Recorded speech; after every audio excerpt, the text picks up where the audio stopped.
go check out the Buck booth. Here's a closer look at the 664. Beautiful blade. God, I love fixed blades. Look at that. Check it out, guys. It's a classic 110, but with an improvement. It's an auto.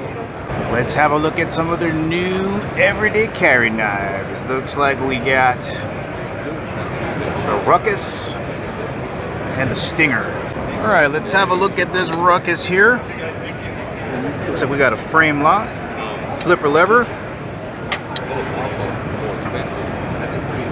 That's pretty cool. Beautiful blue accents, back spacer on the washer, big chunky blade,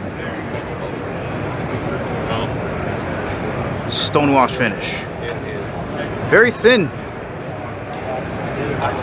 functional. Here's a look at the Stinger, smaller, still a frame lock, carbon fiber inlay. This one looks like it's got a nice polished finish on it. Decent jimping. Flipper lever. It should absolutely fly open. Here's a look at the Ranger series anodized aluminum magna cut steel. Crossbar locking mechanism. Gorgeous.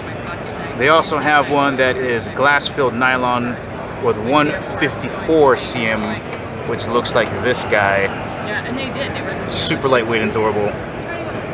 And you gotta close it up by having a look at the classic 119. This is what you think of for a clip point blade. Absolutely gorgeous.